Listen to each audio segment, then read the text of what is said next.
આમોદ તાલુકામાં રેવાસુગર ગ્રાઉન્ડ ખાતે જિલ્લા કલેક્ટર ગૌરાંગ મકવાણાની અધ્યક્ષતામાં જિલ્લા કક્ષાના ગણતંત્ર દિવસની દબદબાભેર ઉજવણી.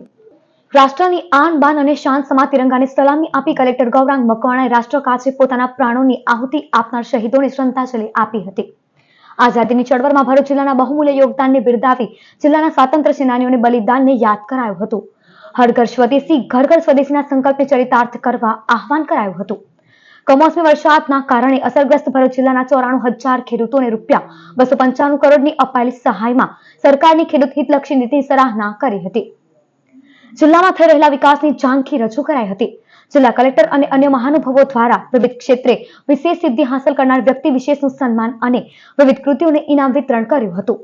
જિલ્લાના જુદા જુદા વિભાગો દ્વારા યોજનાઓની જીવંત ઝાંખી પ્રસ્તુત કરતા ટેબલોનું નિદર્શન, પોલીસ વિભાગની પરેડ, માર્ચ પાસ્ટ, ડોગ શો, વિવિધ શાળાના બાળકોએ રજૂ કરેલા રંગારંગ સાંસ્કૃતિક કાર્યક્રમો આકર્ષણનું કેન્દ્ર બન્યા હતા. જિલ્લા કલેક્ટરે પ્રાંત અધિકારીને ₹25 લાખનો ચેક આમોદ તાલુકાના વિકાસના કામો માટે એનાયત કર્યો હતો. કાર્યક્રમમાં ધારાસભ્ય રમેશ મિસ્ત્રી, ડી.કે. સ્વામી, રીતેશ વસાવા, પોલીસ વડા અક્ષયરાજ, પ્રોબેશનર IAS નેહાબેન, ઇન્ચાર્જ અધિક નિવાસી કલેક્ટર પાર્થ જયસ્વાલ સહિત પ્રજાજનો ઉપસ્થિત રહ્યા હતા.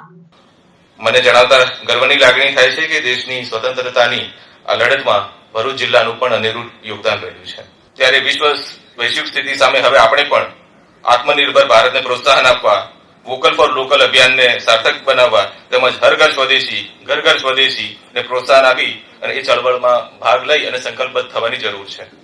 કોઈ પણ પ્રદેશના વિકાસની જો સાચી પરિભાષાને અંકિત કરવી હોય તો એમાં કૃષિ, ઉદ્યોગ અને સેવા ક્ષેત્ર આ ત્રણેયના સમન્વય પર એનો આધાર હોય છે. અને મને કહેતા આનંદ થાય છે કે આપણો ભરૂચ જિલ્લો આજે સમગ્ર દેશમાં એક એવો પ્રદેશ બનીને ઉભર્યો છે જ્યાં આ ત્રણેય ક્ષેત્રોનો સમતોલ વિકાસ થઈ રહ્યો છે.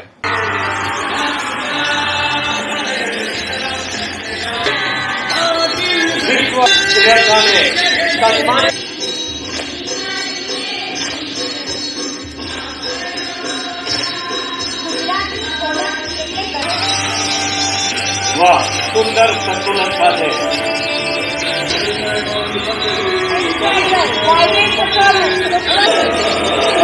સ્ટોરી